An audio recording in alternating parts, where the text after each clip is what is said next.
भूगोल को समझेंगे कि मानव भूगोल क्या है, ये मानव भूगोल कहाँ से आया है, कैसे आया है। तो इसके लिए मैं आपको बताना चाहूँ कि आपने जब शुरू में 10वीं से पहले जब आपने पढ़ा तो आपने पढ़ा था सामाजिक विज्ञान। उस सामाजिक विज्ञान के अंदर आपने प्रकृति से भी बात की, आपने इतिहास में भी जाकर के देखा, आपने राज्यों में राजनीति देखी। तो इस प्रकार से कुल मिलाकर के वहाँ पे बहुत ही छोटे लेवल पर हमारे पास में भूगोल विषय पढ़ने को हमें मिलता था। अब आपके पास जैसे आप 11वीं के अंदर आए तो आपने देखा होगा कि सबसे पहले अपने पास में भौतिक भूगोल के नाम से आपकी 11वीं क्लास की जो किताब थी वो सामने आई थी, भौतिक भूगोल। तो ये आपने कहाँ पढ़ी है? 12th क्लास में पढ़ी है। और आगे चल कर के अब आपने इसको बहुत ही छोटे लेवल पे पढ़ा है। जब आप बीए के अंदर आएंगे तो बीए में आप इसको फर्स्ट ईयर के अंदर पढ़ेंगे, फर्स्ट ईयर में फर्स्ट बुक के नाम से इसमें पढ़ेंगे। और ये कहाँ पर है? JNU की मैं बात कर रहा हूँ, ठीक है। पढ़ना तो अपने को पड़ेगा, भौतिक भूगोल को पढ़ना तो है ही है। कहीं पर किसी यूनिवर्सिटी में आपको फर्स्ट ईयर में पढ़ना है, किसी यूनिवर्सिटी के अंदर आपने सेकंड ईयर में पढ़ना होगा, किसी में फर्स्ट बुक के नाम से तो किसी में सेकंड बुक के नाम से।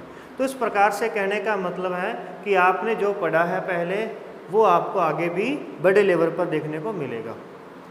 तो उसके बाद में आगे आप जाएंगे तो आपको MA के अंदर जाकर के फिर से इसका लेवल जो है वो और भी हाई हो जाएगा। MA लेवल में जाकर के ये भौतिक भूगोल और भी डीप चली जाएगी, अंदर गहराई में चली जाएगी। यानी 10वीं से पहले हमने मोटे तौर पर समझा था कि पृथ्वी क्या होती है, ग्रह क्या होते हैं, इस प्रकार से स्थल क्या होता है, महासागर महाद्वीप क्या होते हैं, वो सब आपने पढ़े थे। फिर 11वीं के अंदर आए तो आपने और इसको अच्छे तरीके से पढ़ा, एक अलग से विषय बन गया, भौतिक भूगोल की एक किताब बन गई आपके लिए। फिर और आगे चल करके जब अपन BA में जाएंगे तब उस भौतिक भूगोल की किताब, जो आपको छोटी सी किताब, इतनी किताब पढ़ रहे थे, वो इतनी बड़ी बन जाएगी। तो यानी अपन और उसको डीप से पढ़ेंगे। और फिर जब MA में चले जाते हैं तो इसी भौतिक भूगोल की आगे चलकर 4 से 5 किताबें अलग अलग बन जाती हैं। क्लियर है? तो वो जो किताबें अलग अलग बनेंगी वो किताबें कैसे बनेंगी, और उन्हीं को ही हम कहेंगे भौतिक भूगोल की शाखाएं। अब समझिएगा सबसे पहले कि सबसे पहले हमारे पास में क्या था? भूगोल। इस भूगोल की शाखाएं, 2 शाखाएं हैं इस भूगोल की, कौन कौन सी भी? एक तो है भौतिक भूगोल और दूसरी शाखा का नाम क्या है? मानव भूगोल है, मानव भूगोल। अब भौतिक भूगोल हम किसको कह रहे हैं और मानव भूगोल किसको कह रहे हैं, पहले समझो। यहाँ पे भौतिक भूगोल में क्या आता है अभी? जब हम मानव को अस्तित्व में ना मान करके, मानव को हटा करके अगर हम देखें, वो सब क्या है? प्रकृति है। वो सब क्या है? प्राकृतिक पर्यावरण। यानी यदि हम प्राकृतिक पर्यावरण की बात करते हैं तो वो सारा का सारा क्या कहलाता है? भौतिक भूगोल के अंतर्गत आता है। और जब हम मानव को ऐड कर देते हैं तो मानव जैसे ही धरती पर आएगा तो वो क्या करेगा? अभी सबसे पहले आकर के वो अपना परिवार बढ़ाएगा, सबसे पहले आकर के वो अपने समाज में लोगों में बैठेगा, फिर कोई ना कोई वो उत्सव मनाएंगे। तो यानी इसे हम क्या कहेंगे? ये कहलाएगा सांस्कृतिक वातावरण। इसे क्या कहते हैं भी? सांस्कृतिक वातावरण या सांस्कृतिक पर्यावरण। तो इसके साथ में आप सामाजिक भी जोड़ सकते हैं, सामाजिक। तो पहले उसने समाज डेवलप किया, अपना खान पीन, जो भी खान पीन, उसका रहन सहन, जो भी उसकी वेशभूषा है, वो सब क्या कहलाती है? सांस्कृतिक कहलाती है, उसकी संस्कृति कहलाती है। तो सबसे पहले हमने देखा कि पृथ्वी है, भूगोल है, पृथ्वी जो है हमारी वो गोल है। इस भूगोल की 2 शाखाएं निकल करके आपके सामने आई, एक भौतिक भूगोल के नाम से और एक मानव भूगोल के नाम से। भौतिक भूगोल क्या है? प्राकृतिक पर्यावरण है, भौगोलिक वातावरण है। इसको दूसरा नाम हम क्या दे सकते हैं? भौगोलिक वातावरण, भौगोलिक वातावरण।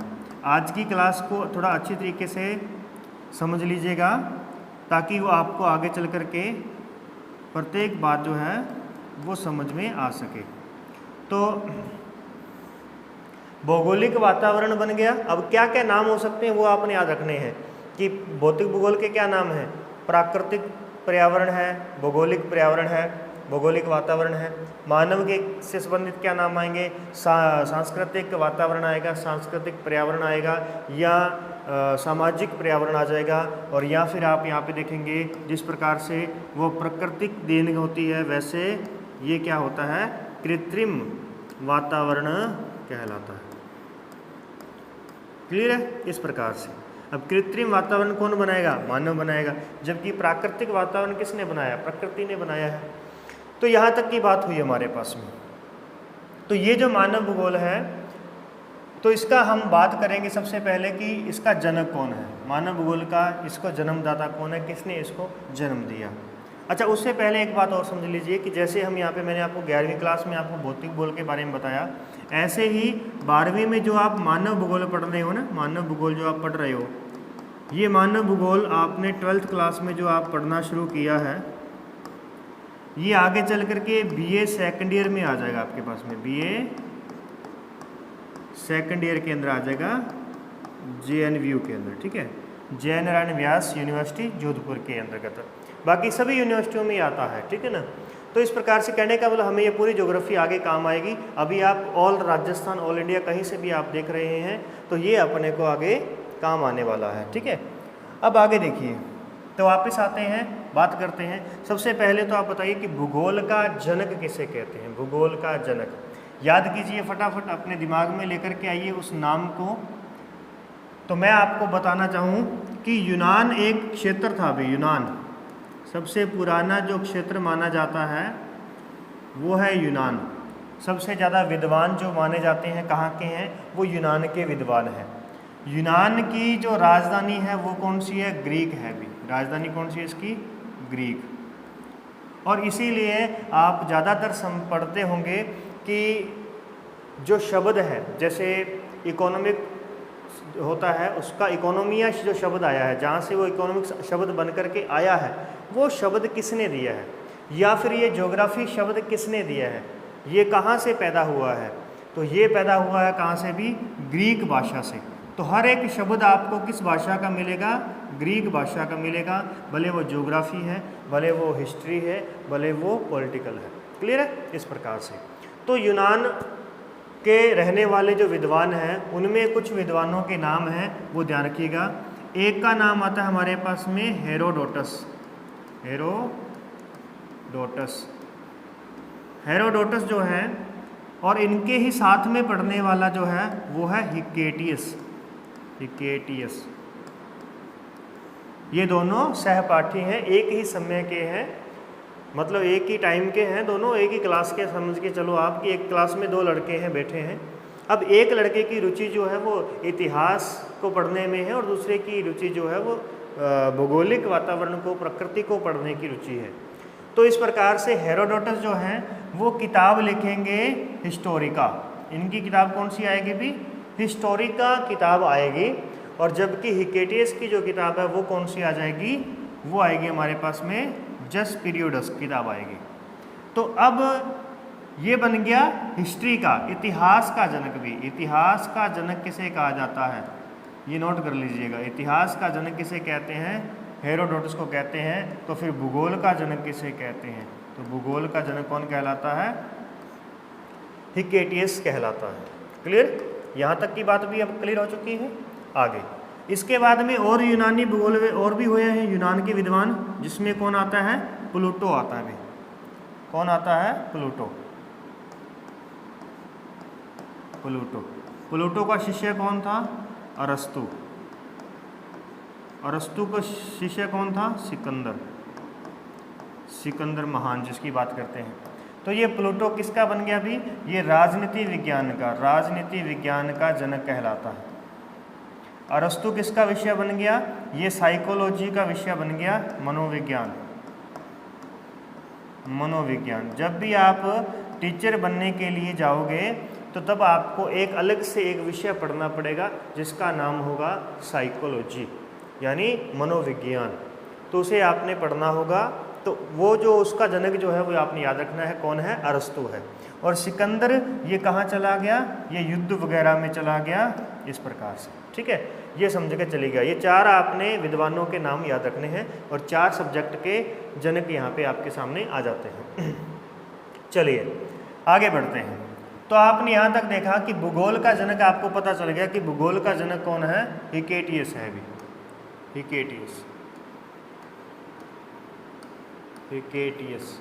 अब इस भूगोल के अंदर पहले तो प्रकृति की बातें होती थी, फिर धीरे धीरे इस भूगोल के अंदर मानव की बातें भी सम्मिलित करने लग गए और आगे चल कर के मानव की बातों को अलग से एक भूगोलवेता आए, जर्मन भूगोलवेता थे, जर्मनी के भूगोलवेता थे भी।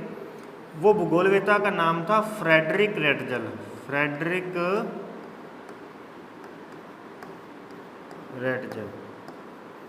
तो ये फ्रेडरिक रेटजल जो हैं ये आगे चल कर के मानव भूगोल के जनक कहलाते हैं। इन्होंने मानव पर अच्छे से किताब लिखी और उस किताब के कारण एंथ्रोपोजोग्राफी, इनकी किताब का नाम याद रखिएगा, एंथ्रोपोजोग्राफी, ठीक है।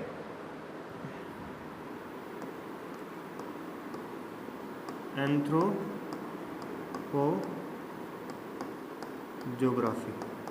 तो ये इनकी किताब है, एंथ्रोपोजोग्राफी है। ये किताब के कारण ये क्या कहलाए भी, मानव भूगोल के जनक बन जाते हैं। ये किससे प्रभावित थे, इन्होंने क्यों मानव को अलग किया, क्योंकि ये डेविस के सिद्धांत के, विकासवादी सिद्धांत के कारण उससे प्रभावित थे। तो फिलहाल आपको इतनी ज़्यादा डीप में जाने की आवश्यकता नहीं है। मोटे तौर पर आप समझ लीजिए कि हमने अभी क्या देखा है।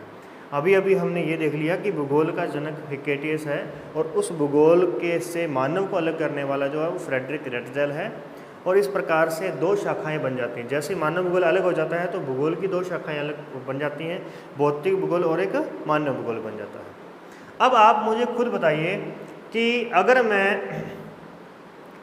प्रकृति की व्याख्या करूंगा, प्रकृति के बारे में पढ़ूंगा, तो वो किस भूगोल की शाखा के अंतर्गत आएगा। एक तो भौतिक भूगोल है और एक मानव भूगोल है। अब आप खुद आइडिया लगाइए, इतना आप सोच सकते हैं। अब आपने इतना पढ़ने के बाद में अब आप समझ आ चुकी है आपके अंदर कि जो हमारे पास में वनस्पति है, यदि मैं वनस्पति विज्ञान का अध्ययन करूं तो वो किसके अंतर्गत आएगा। या फिर मैं बात करता हूं कि मुझे समुद्र विज्ञान का अध्ययन करना है, समुद्र का महासागरों में कैसे होते हैं, क्या बनता है, किस तरीके से होता है, मुझे वायुमंडल का अध्ययन करना है, मुझे जलवायु का अध्ययन करना है, ठीक है, मुझे स्थल पर देखना है कि किस प्रकार से ऊंचावच बनते हैं, किस प्रकार से पहाड़ियाँ बनती हैं, पठार बनती हैं।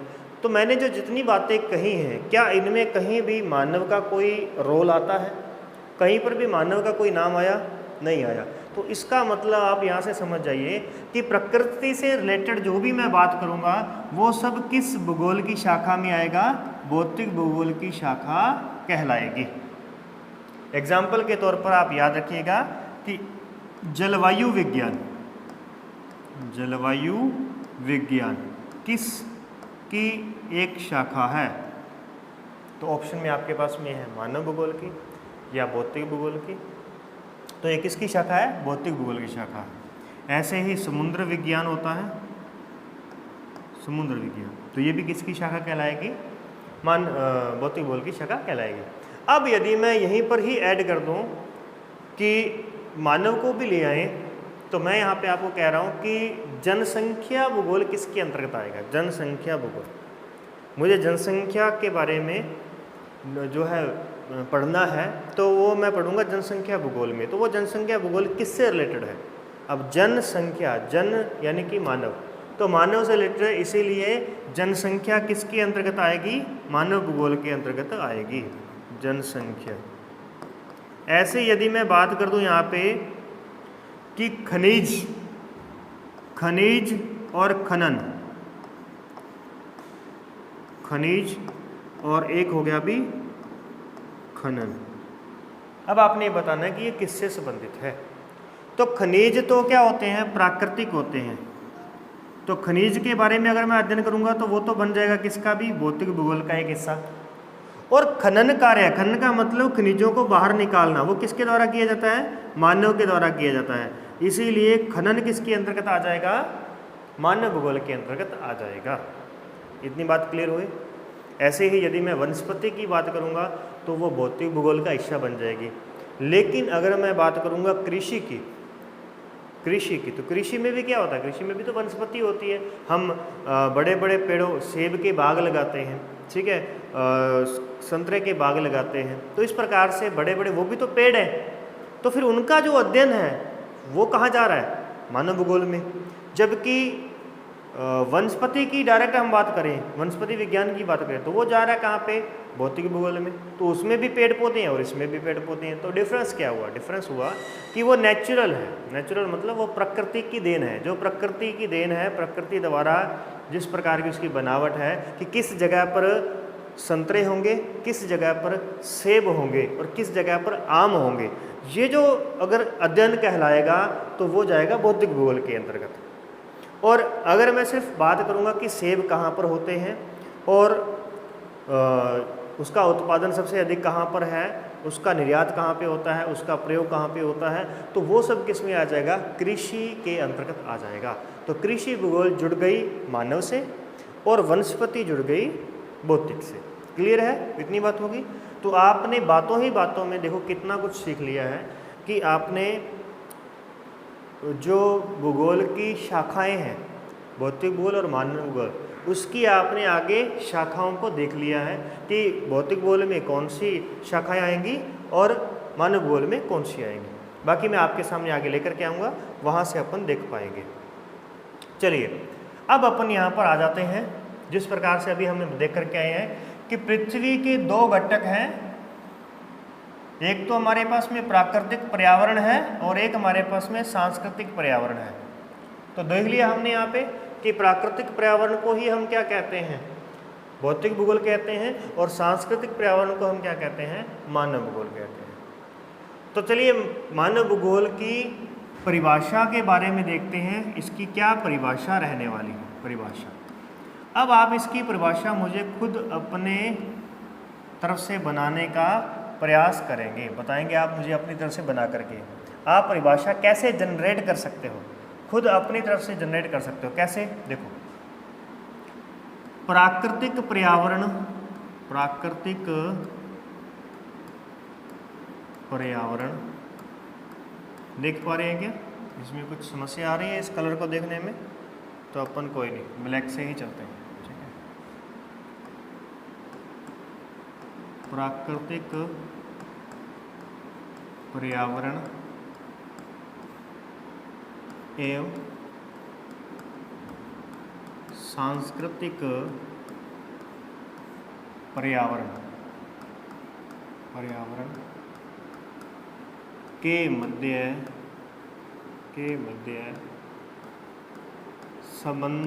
के मध्य संबंधों का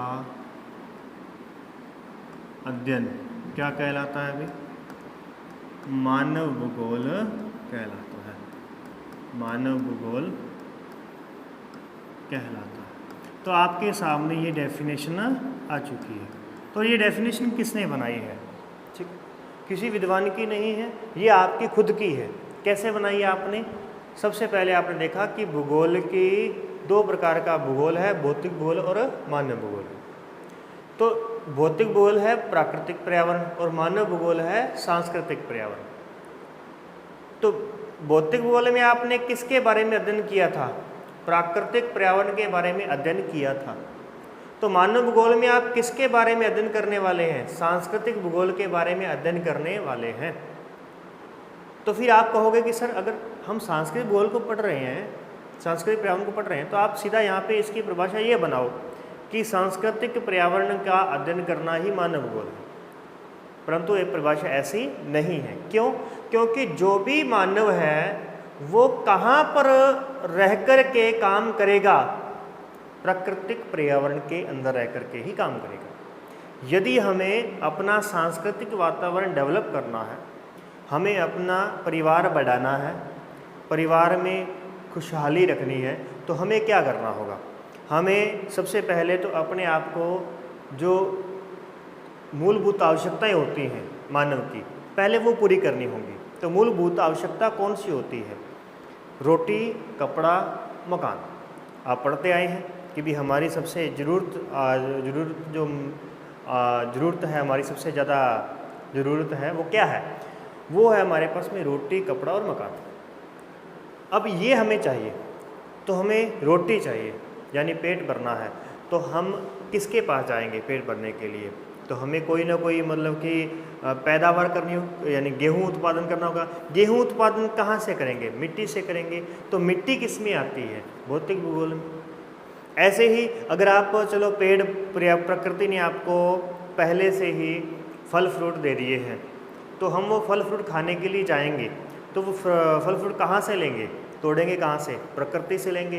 तो कहने का मतलब उस प्राकृतिक वातावरण के अंदर मानव आया, तो मानव और उस प्रकृति के बीच में जो संबंध स्थापित होंगे ना, उनका अध्ययन ही हम किस में करने वाले हैं? मानव भूगोल में करने वाले हैं। क्लियर है?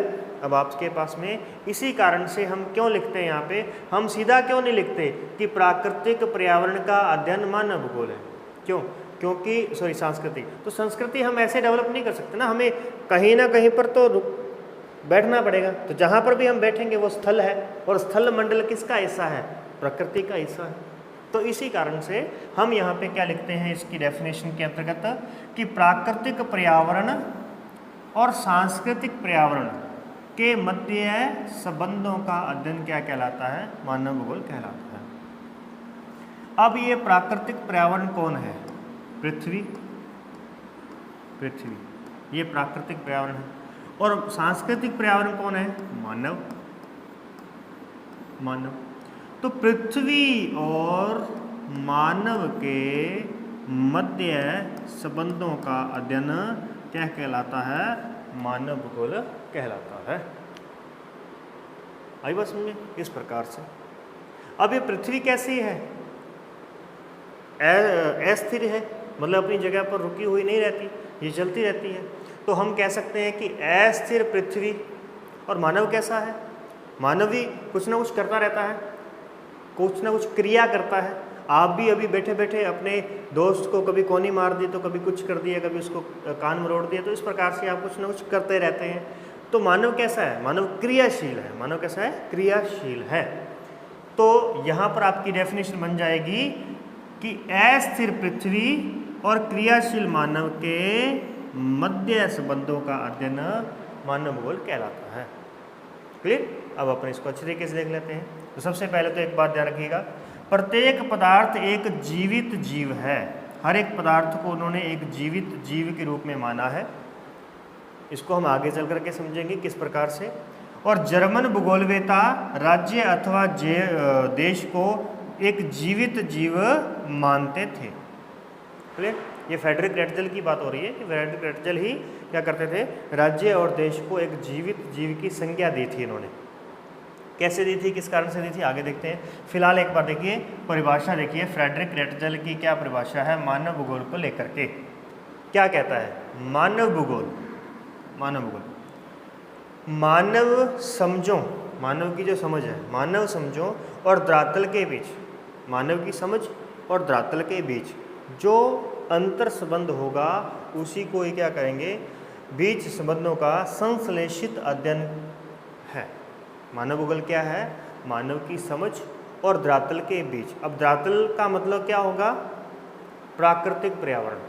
धरातल का मतलब क्या है? प्राकृतिक पर्यावरण। और मानव की समझ क्या है? सांस्कृतिक पर्यावरण। तो इन दोनों के बीच संश्लेषित अध्ययन को ही हम क्या कहते हैं? मानव भूगोल कहते हैं। एलन चर्चिल सैम्पुल, जो कि फ्रेडरिक रेटजल की शिष्य है, तो मानव भूगोल अस्थिर पृथ्वी। अब देखो इसके दो शब्द आपने पकड़ने हैं, अस्थिर पृथ्वी और क्रियाशील मानव। बस दो बातें आपने पकड़नी हैं।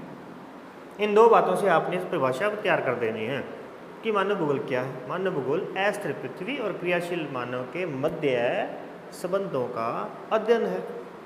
इसने भी क्या कहा है? इसने भी तो यही कहा है, मानव की समझ, मानव की समझ और धरातल के बीच जो भी संबंध है उनका अध्ययन क्या कहलाता है? मानव भूगोल कहलाता है। ब्लाश, फ्रांसिस विद्वान ब्लाश, इसका ये बहुत इंपॉर्टेंट है, ध्यान रखना। इधर से फ्रेडरिक रेटजल है जर्मन का, तो वो ब्लाश जो है वो फ्रांस का है। अब ये कहता है हमारी पृथ्वी को नियंत्रित करने वाले भौतिक नियम तथा इस पर रहने वाले जीवों, अब रहने वाले जीवों, अब इस पर रहने वाला मुख्य जीव कौन है? मानव।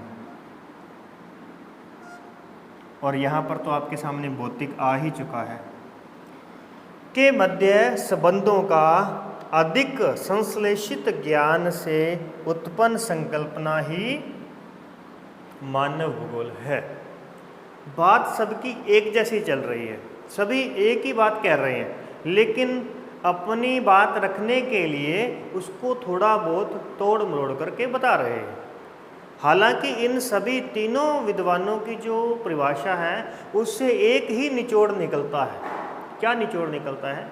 कि प्राकृतिक पर्यावरण और सांस्कृतिक पर्यावरण के मध्य संबंधों के अध्ययन को हम क्या कहते हैं? मानव भूगोल कहते हैं। क्लियर है? यहाँ पर भी आपने देख लिया इस तरीके से, इसमें भी आ गया। अगर हम इसमें और बातें ना पढ़ें, बाकी सब बातें अपन छोड़ दें, तो सीधा हम कह सकते हैं भौतिक तथा मानव के मध्य संबंधों का अध्ययन क्या है? मानव भूगोल कहलाती है। क्लियर है? इतनी बातें क्लियर हो चुकी हैं। एक बार आप वापस से मुझे बताइए। सबसे पहले फ्रेडरिक रेटजल ने क्या कहा है? फ्रेडरिक रेटजल कहते हैं कि मानव की समझ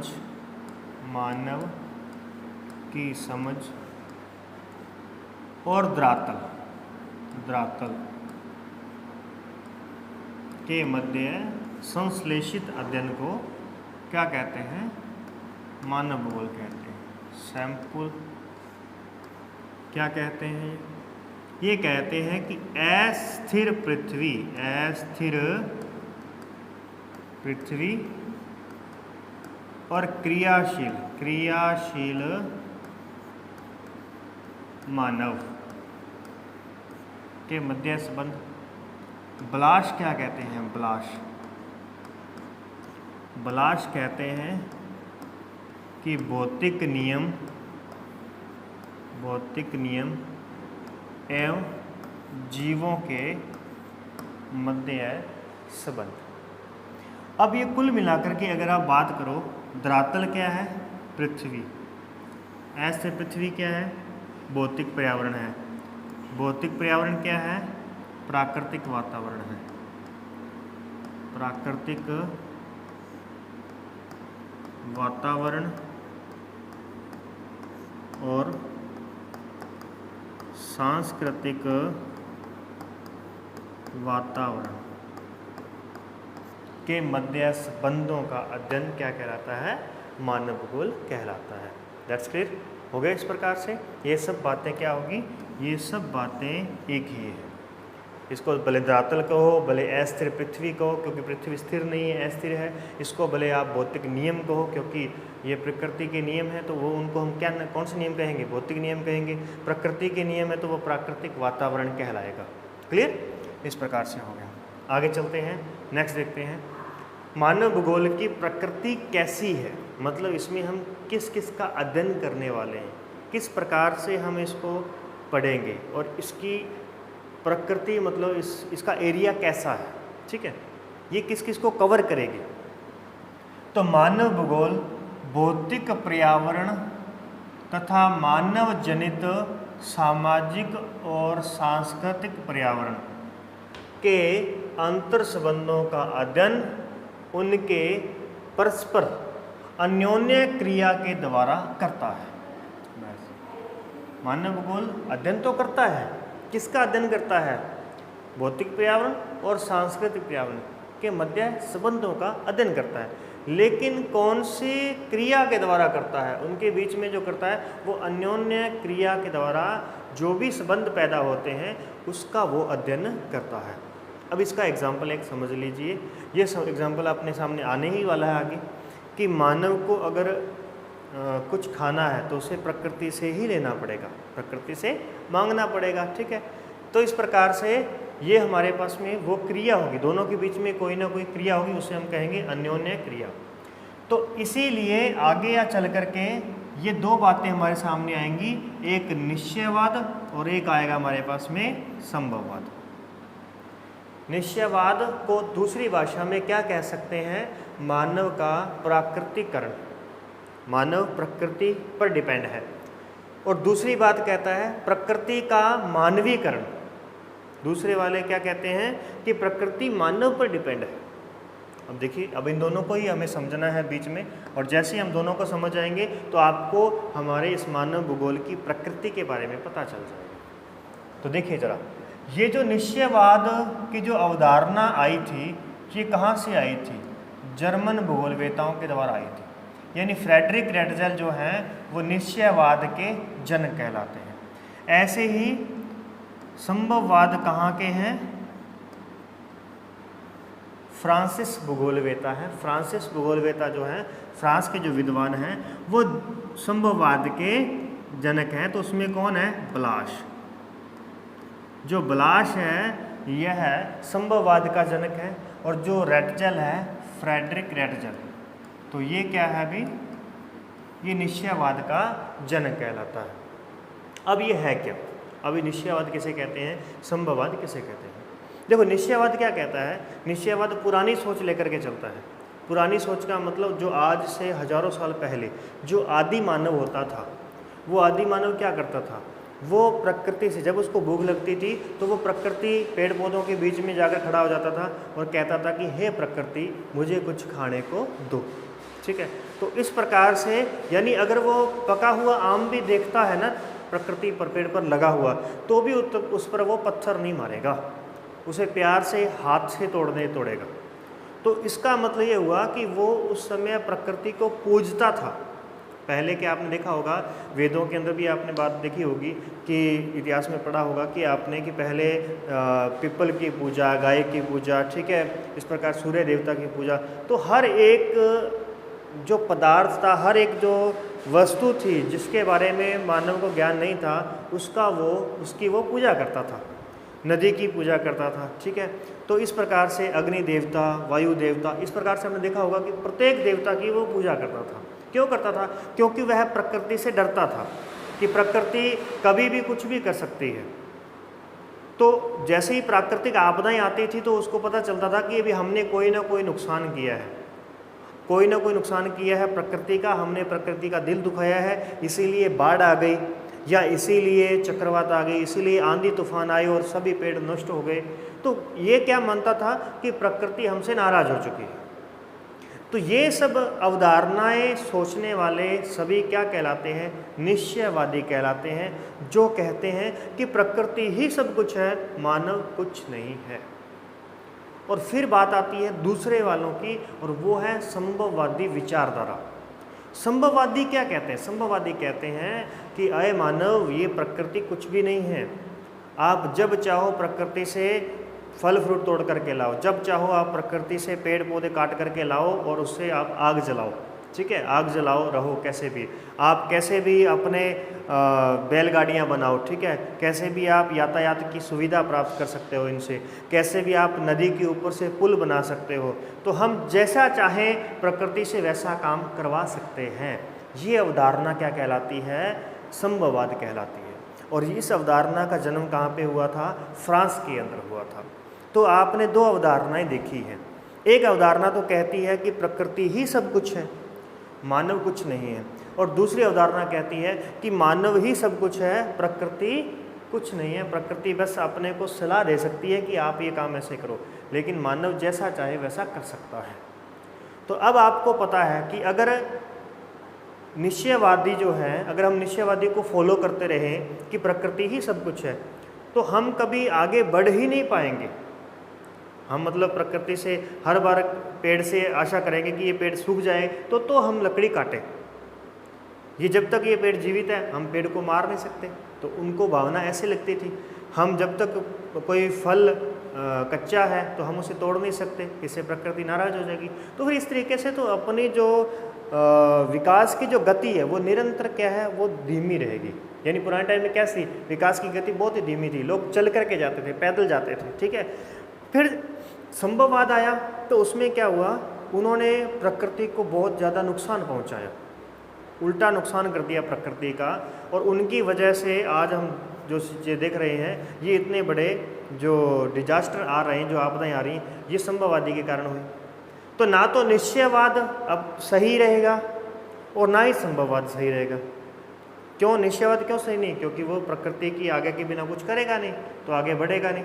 और संभववाद क्यों सही नहीं रहेगा? क्योंकि वो अपनी मनमानी करेगा, वो प्रकृति को कुछ समझेगा ही नहीं, और जैसे फटाफट वो निरंतर अंधाधुंध कटाई करेगा पेड़ों की, ज़्यादा से ज़्यादा वो कारखाने लगाएगा, पेड़ों को जलाएगा, प्रदूषण होगा तो कार्बन डाइऑक्साइड और बहुत सी यानी कि गैसें जो हैं, अपने को जीवन जो है जीवित रहना संभव नहीं हो पाएगा। तो ये बातें, दो बातें हमारे सामने आ जाती है।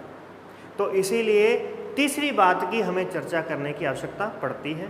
तो पहले तो आप अच्छी तरीके से इसको देख लीजिए कि मानव का प्रकृतिकरण का मतलब ये हुआ कि मानव प्रकृति पर निर्भर है, और प्रकृति का मानवीकरण क्या हुआ कि मानव प्रकृति पर निर्भर नहीं है, वो जैसा चाहे वैसा कर सकता है। क्लियर? इसी प्रकृति के मानवीकरण को ही हम क्या कहते हैं? संभववाद कहते हैं। और मानव का प्राकृतिकरण को क्या कहते हैं? निश्चयवाद कहते हैं। इस निश्चयवाद की अवधारणा कहाँ से शुरू हुई थी? जर्मनी से शुरू हुई थी। इसके जनक कौन है? फ्रेडरिक रेचल, जो मानव भूगोल के जनक हैं। और दूसरी बात कि संभववाद की अवधारणा की शुरुआत कहाँ से हुई है? फ्रांस से हुई है। और इसके जनक कौन है? विडाल डी ला ब्लाश हैं इसके जनक। अब थोड़ा सा इसको रीडिंग कर लेते हैं। तो देखिए, जैसे घर्षण और ऊष्मा की संकल्पनाओं ने अग्नि की खोज में हमारी सहायता की, इसी प्रकार डीएनए और आनुवंशिकी के रहस्यों की समझ ने हमें अनेक बीमारियों से विजय पाने योग्य बनाया। वायु के नियम का प्रयोग करके हमने तेज गति प्राप्त की। तो इस प्रकार से आपने देखा कि प्रकृति का ज्ञान प्रौद्योगिकी के विकास के लिए महत्वपूर्ण है, और प्रौद्योगिकी जो है वो मनुष्य पर पर्यावरण की बंदिशों को कम करती है। मनुष्य पर पर्यावरण की बंदिशों को क्या करती है? कम करती है। तो मतलब क्या हुआ? देखो, वायु के नियम का प्रयोग करके, तो हमें पता था कि अगर हम तेज गति से चलेंगे तो वायु जो है आगे से बल लगाएगी, हमें आगे बढ़ने नहीं देगी, और अगर हम आगे नहीं बढ़ने देगी तो हमारा ईंधन ज़्यादा जलेगा। आपने देखा कि बुलेट ट्रेन जो होती है, जो एरोप्लेन होते हैं, जो हवाई जेट होते हैं, जो लड़ाकू विमान होते हैं, वो आगे से बिल्कुल पतले बनाए जाते हैं। ऐसा क्यों? वो ऐसा इसलिए पतले, देखो अगर आपने इस तरीके से एक जहाज़ बना दिया तो इस पर वायु का प्रभाव लगेगा, और ये वायु उसको आगे बढ़ने नहीं देगी तो इसको ज़्यादा फ्यूल जो है जलाना पड़ेगा अपना। इसीलिए इन्होंने क्या किया? इसके फ्रिक्शन को कम करने के लिए इसको आगे से चोंच बना दी। तो फिर अब यहाँ की जो वायु है वो ऐसे ही थोड़ी सी टकराती भी नहीं है, वो इससे थोड़ा सा यहाँ से टर्न ले लेती है। तो मतलब इतने एरिया पर अब फोर्स लग रहा है, वायु सिर्फ इतने एरिया पर ही अपना दबाव डाल रही है, और पहले इतने एरिया पर दबाव डाल रही थी। तो ये वायु का नियम है। वायु के नियम को समझ करके ही हमने तेज गति हासिल की है। और इसी प्रकार से प्रौद्योगिकी के विकास के लिए हमें प्रकृति का ज्ञान होना आवश्यक है कि प्रकृति में क्या क्या हो रहा है। कि हमने जहाज़ तो बना लिया, लेकिन आगे से फ्लैट है, अब उसको उड़ाएं कैसे? आगे से तो हवा लग रही है, तो हवा क्या है? वायु का जो प्रभाव वो क्या है? वो प्रकृति का ज्ञान है। जब हमें ज्ञान हुआ तो हमने उसको बदल दिया डिज़ाइन को। इसीलिए तो आरंभिक मानव ने प्रकृति के आदेशों के अनुसार अपने आप को डाल लिया था। जैसा प्रकृति कहती थी, प्रकृति के आदेश वो मानते थे। और क्योंकि प्रौद्योगिकी का स्तर बहुत ही अत्यंत निम्न था और मानव के सामाजिक विकास की अवस्था भी आदिम थी। मानव कैसा था? आदिम मानव जैसा था।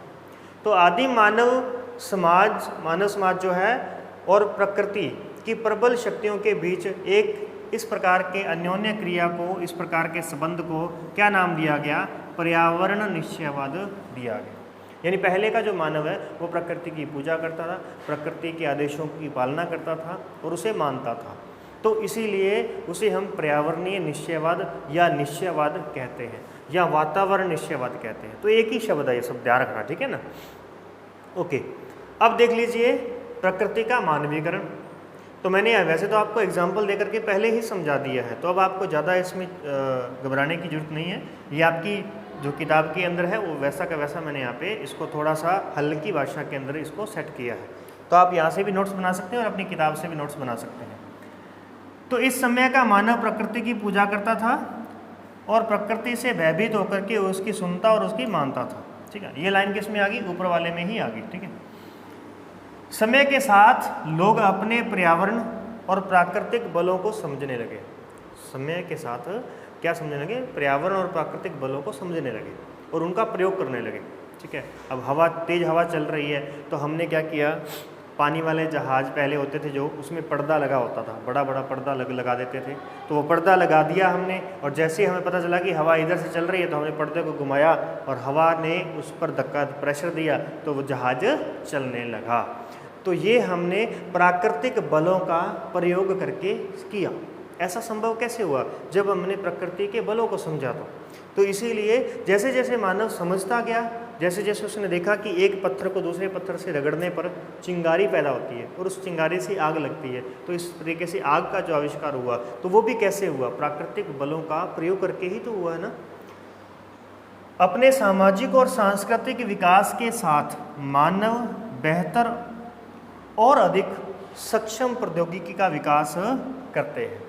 तो मानव धीरे धीरे बेहतर प्रौद्योगिकी और अधिक सक्षम प्रौद्योगिकी का विकास करने लग गया। और पहले जैसे आपने देखा कि पहले पत्थर के टायर बनाए, फिर धीरे धीरे लकड़ी के टायर बनाए, तो इस प्रकार से वो टायर बना करके उन्होंने विकास हासिल किया। वे अभाव की अवस्था से स्वतंत्र की अवस्था की ओर अग्रसर हुए। पहले का मानव क्या हुआ? अभाव, पहले अभाव की अवस्था में था, पहले कुछ भी नहीं था आदि मानव के पास में। फिर धीरे धीरे अभाव की अवस्था से जैसे जैसे उसने समझ डेवलप की वैसे वैसे उसने क्या किया, अपने आप को बेहतर किया। और जब उसने बेहतर किया तो वो अब स्वतंत्र हो गया, प्रकृति से क्या हो गया? स्वतंत्र हो गया। स्वतंत्र हो जाएगा तो फिर वो प्रकृति की सुनेगा नहीं, और प्रकृति की सुनेगा नहीं तो फिर उसको अंधाधुंध कटाई करेगा। एक मिनट, कंटिन्यू चल रहा है, ठीक है। फिर देखिए, पर्यावरण से प्राप्त संसाधनों द्वारा वे संभावनाओं को जन्म देने लगा, संभावनाएं पैदा होने लगी और यहीं से बन गया वो संभववाद। मानवीय क्रियाएं सांस्कृतिक भूदृश्य की रचना करती हैं। मानवीय क्रिया क्या करती है? सांस्कृतिक भूदृश्य की रचना करती है। ये सांस्कृतिक जो पर्यावरण है ये किसने बनाया है? मानव ने बनाया। ये रिश्ते नाते, ये घर परिवार, ठीक है, ये रीति रिवाज, ये किसने बनाए? मानव ने बनाए हैं। और इसी को क्या कहते हैं?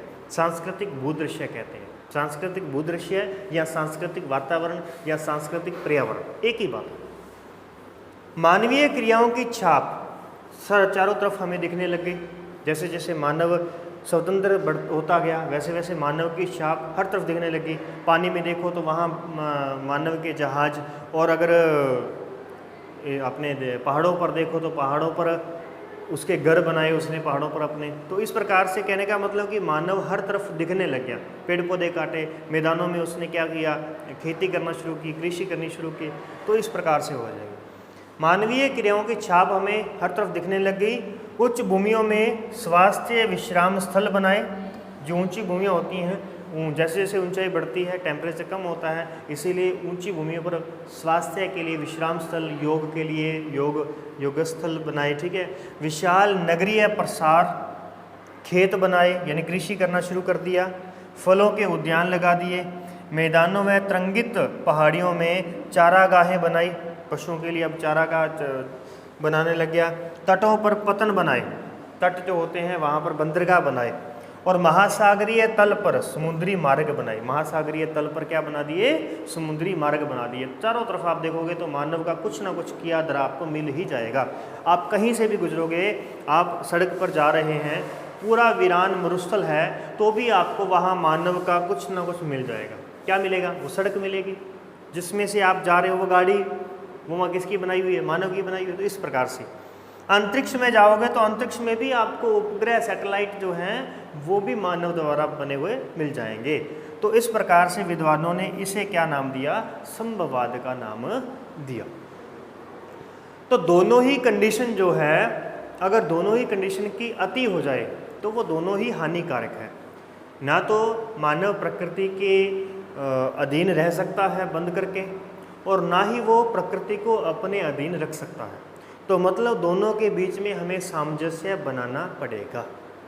और इसी सामंजस्य को, इसी दोनों के बीच में होने वाली क्रिया को अन्योन्य क्रिया कहते हैं। और इसी क्रिया के तहत हम इस मानव भूगोल का अध्ययन करने वाले हैं। क्लियर है? ओके, नेक्स्ट देखिए आगे। अब आपके सामने एग्जाम्पल है, तो ये एग्जाम्पल आपके किताब के अंदर दिया हुआ है, आप वहाँ से पढ़ लीजिएगा इसको अच्छी तरीके से कि मानव का प्राकृतिकरण कैसे होता है और प्रकृति का मानवीकरण कैसे होता है।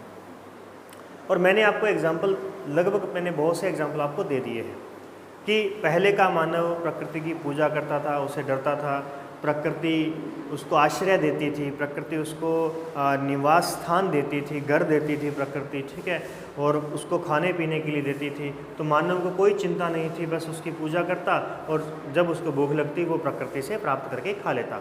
लेकिन वो एक सीमित दायरे में ही था, मतलब उसमें ही बंधा हुआ था, वो प्रकृति के अंदर ही बंधा हुआ था, वो वहाँ से बाहर नहीं जा सकता था, क्योंकि बाहर जाएगा उसको प्रकृति नहीं मिलेगी, रेगिस्तान में चला गया तो उसको कुछ भी खाने को नहीं मिलेगा।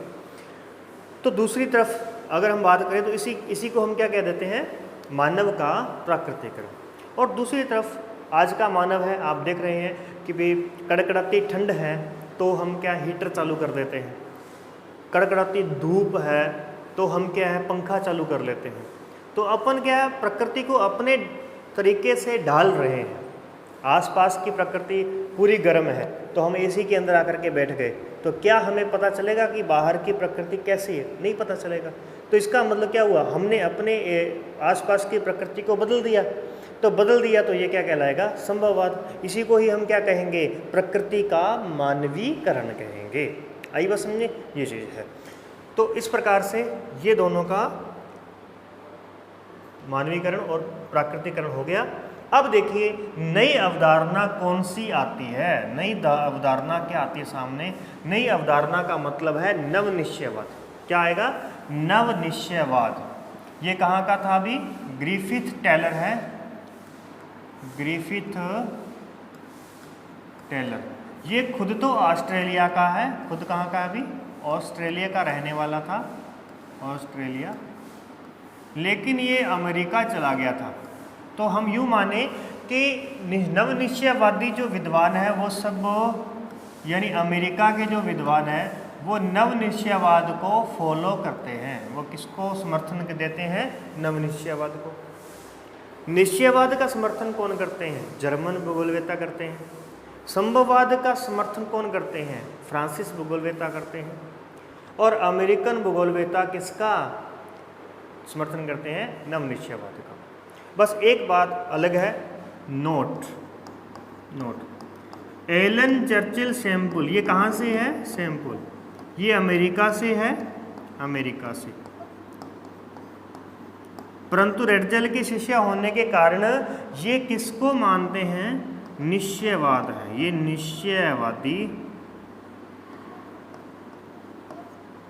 निश्चयवादी विचारक है। ठीक है, थोड़ा यहाँ पे चेयर रह गया बीच में भी, निश्चयवादी विचारक है, ये आपने याद रखना है। बाकी सब अमेरिकन को आप क्या कह सकते हो, नवनिश्चयवादी कह सकते हो। चलिए अब हम देख लेते हैं कि नवनिश्चयवाद है क्या। नवनिश्चयवाद निश्चयवाद और संभववाद के बीच का रास्ता है कि ना तो हम प्रकृति को ही पावरफुल माने और ना हम मानव को ही शक्तिशाली माने। नहीं, हमें प्रकृति को भी साथ लेके चलना है और मानव को भी प्रकृति के अंदर ही लेकर के चलना है और विकास की रफ्तार पे चलना है अपने को। तो इसलिए हमें बीच का रास्ता चाहिए, ना तो प्रकृति हम पर बंदिश लगाए और ना ही मानव प्रकृति पर कंट्रोल करे, दोनों मिलकर के चले। और यही हमारा क्या कहलाएगा, मानव भूगोल कहलाएगा।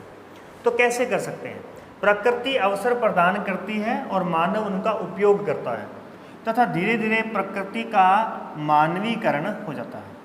क्या हो गया, जैसे जैसे मानव उसके प्रदान किए गए अवसरों को प्रयोग करने लगा तो धीरे धीरे प्रकृति कैसी बन गई, मानव के जैसी बन गई। जैसा मानव ने चाहा वैसा बनाया तथा प्रकृति पर मानव प्रयासों की छाप पड़ने लगी। मानव के जो प्रयास थे उनकी छाप पड़ने लगी। तो फिर कौन आया, तो भूगोलवेत्ता ग्रिफिथ टेलर ने एक नई संकल्पना प्रस्तुत की और इसने कहा कि नहीं रुको, भी अवसर प्रदान करती है तो उसके दायरे में रह करके ही उन अवसरों का प्रयोग करो। अपने उसके दायरे से बाहर नहीं जाना अपने को, ठीक है। उसने कहा कि भी 10 पेड़ काटो, तो आप ऐसा नहीं कि 50 पेड़ काट दोगे, नहीं, 10 कहा है तो आप 10 पेड़ काटो और उनसे ही आप अपना काम चलाओ, फिर तो कहलाएगा नवनिश्चयवादी। और अगर आप कहोगे कि 10 पेड़ काटे हैं, 10 की बजाय हम एक ही काटते हैं, चलो यार अपन गुजारा कर लेंगे सोच करके, तो वो तो कहलाएगा निश्चयवादी। और 10 की बजाय 20 काट दिए तो वो बन गया संभववादी। तो इसलिए हमें बीच की बात, उसकी जो सीमाएं वहाँ तक सीमित रहना है। तो दो विचारों, पर्यावरण निश्चयवाद और संभववाद के बीच का मार्ग है। उन्होंने इसे नवनिश्चयवाद अथवा रुको और जाओ निश्चयवाद का नाम दिया। रुको और जाओ, पहले रुको, आसपास देखो और फिर अगर आज्ञा मिलती है तो जाओ। इसके लिए उन्होंने प्रयोग किया ट्रैफिक की लाइट्स। ट्रैफिक की जो बत्तियां होती हैं जिसके द्वारा ट्रैफिक कंट्रोल किया जाता है, वो ट्रैफिक बत्तियां कैसी होती हैं? लाल, पीली और हरी होती है। तो लाल बत्ती हमें क्या कहती है कि रुको, अपनी रफ्तार को रोक दो, बिल्कुल रोक दो। और जैसे पीली बत्ती होती है तो तब उसका अर्थ होता है कि अब आप तैयार हो जाओ, और ग्रीन होते ही आप आगे बढ़ सकते हो। तो इसी प्रकार से प्रकृति भी हमें लाइट देती है। जब तक ग्रीन लाइट है प्रकृति कुछ नहीं कह रही, आप कुछ भी अपना विकास करते रहो। लेकिन जैसे ही येलो लाइट आएगी वैसे ही आपको क्या करना है? प्रकृति को सोचना है, समझना है, रुकना है। और जैसे ही अगर आपने फिर भी नहीं रुके तो फिर एक समय ऐसा आएगा जब रेड लाइट हो जाएगी। इसका मतलब ये है कि प्रकृति जब सब कुछ सहन करती करती एक समय ऐसा आएगा जब वो आपदाएं देना लगेगी, जब वो अकाल पड़ने लगेंगे, जब अधिक वर्षा होगी, बाढ़ होगी, जब भूकंप आएंगे, ज्वालामुखी निकलेंगे, बांध टूटेंगे। तो इस प्रकार से वो क्या करने लगेगी? अपना बदला लेने लग जाएगी और मानव को एक बार फिर से ज़मीन के नीचे सुला देगी। तो इसीलिए हमें प्रकृति के दायरे में रह करके चलना है। यह संकल्पना दर्शाती है कि मैं तो यहाँ यहाँ पे आना था न, यह संकल्पना क्या कहती है कि न तो यहाँ पर नितांत बंदिशें हैं, नितांत आवश्यकता की स्थिति है, और पर्यावरणीय निश्चयवाद, यानी इसका अर्थ है कि ना तो यहाँ पे पूर्ण पर्यावरणीय निश्चयवाद है और न ही यहाँ पे नितांत संभावनाएं हैं, यानी ना ही यहाँ पे संभववाद की आवश्यकता है, ना ही यहाँ पे क्या है? संभववाद है। ठीक है, ना तो नितांत स्वतंत्रता है और ना ही पूरी आवश्यकता है। यहाँ पे क्या है? यहाँ पे दोनों का मेल है, अर्थात प्राकृतिक नियमों की पालना करके हम प्रकृति पर विजय प्राप्त कर सकते हैं। तो इस बीच हमारे पास में क्या आ गया? अभी प्राकृतिक की पालना करके, बात क्या आ गई हमारे पास में? प्रकृति की पालना करके। तो ये लाइन इंपॉर्टेंट है अभी, अर्थात प्राकृतिक नियमों की पालना करके हम प्रकृति पर विजय हासिल कर सकते हैं, ये इंपॉर्टेंट है। क्लियर? तो इस प्रकार से देखेंगे, वे सीमाएं जो पर्यावरण को हानि न पहुंचाएं संभावनाओं को उत्पन्न कर सकती हैं। जब तक वो प्रकृति को नुकसान नहीं पहुंचा रही तब तक वो संभावनाएं हमारे सामने रहेंगी, और जैसे उसको नुकसान हम करने लगेंगे तो उल्टा हम पर ही प्रकृति हावी हो जाएगी, अपना रूप दिखा देगी। अंधाधुंध रफ्तार दुर्घटना का कारण होती है। जैसे आप देखते हैं कि भी अगर रेड लाइट हो जाए और फिर भी उस रेड लाइट को कोई तेज़ गति से आए उसको क्रॉस कर जाए तो दुर्घटना होगी कि नहीं होगी? सेम वही चीज़ कहते हैं ग्रिफिथ टेलर, किसके लिए? प्रकृति के लिए, कि प्रकृति आपको ग्रीन लाइट दे रही है, आप कुछ भी करो भले, ठीक है। और जैसे ही वो रेड लाइट देती है इसका मतलब अब आप कुछ नहीं कर सकते। रेड लाइट का मतलब है अगर आपने अब क्रॉस किया इसको, अगर अभी और हानि पहुंचाई तो फिर इसके बाद में आप देखना अम्लीय वर्षा होगी, ओजोन परत नष्ट हो जाएगी और पराबैंगनी किरणें जो है पूरी पृथ्वी को तहस नहस कर देंगी। विकसित अर्थव्यवस्थाओं के द्वारा चली गई मुक्त चाल के परिणाम स्वरूप क्या देखने को मिलता है हमें? हरित गृह प्रभाव, ओजोन परत का क्षरण, भूमंडलीय तापन जिसे ग्लोबल वार्मिंग कहते हैं, पीछे हटती हुई हिम नदियाँ पहले बहुत नीचे तक बर्फ़ जमती थी, अब पहाड़ों पे ऊपर तक जाओ चोटी पर ही बर्फ़ मिलेगी। तो इसका मतलब वो बर्फ़ पिघल रही है। बर्फ़ क्यों पिघल रही है? क्योंकि टेम्परेचर बढ़ रहा है। टेम्परेचर क्यों बढ़ रहा है? क्योंकि हरित गृह प्रभाव बढ़ रहा है, इसीलिए। ठीक है, तो इस प्रकार से, और निम्नीकृत भूमियाँ, ये पूरा हमारे पास में क्या बन गया अभी? ये घटनाएं हमें हमारे सामने देखने को मिलती हैं।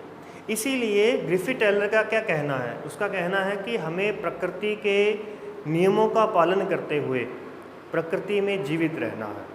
ठीक है, तो अब आपने दो बातें समझ ली हैं कि निश्चयवाद का मतलब हुआ कि चारों तरफ प्रकृति ही है और उसी का ही कहना हमें मानना है, और संभववाद क्या कहता है कि चारों तरफ मानव है और वो प्रकृति पर हावी होता है।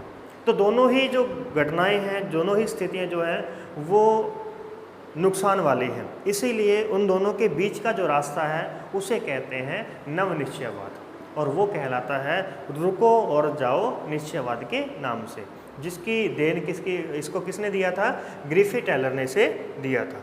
तो इस प्रकार से ये अपने पास में आज का जो मानव भूगोल आपने जो देखा है ये हमारे पास में टॉपिक था। नेक्स्ट अगले लेसन को लेकर के आएंगे और इसके लेसन के अंदर ही कुछ पॉइंट आपके बचे हैं, वो है इसके विषय क्षेत्र और इसकी शाखाएं। तो शाखाएं तो वैसे भी मैंने आपको पहले बता दी थी शुरू के अंदर, फिर आगे चल करके इनको और अच्छे तरीके से देख पाएंगे। तो ठीक है दोस्तों, आज की क्लास में इतना ही, मिलते हैं नेक्स्ट वीडियो के अंदर, तब तक के लिए नमस्कार, जय हिंद।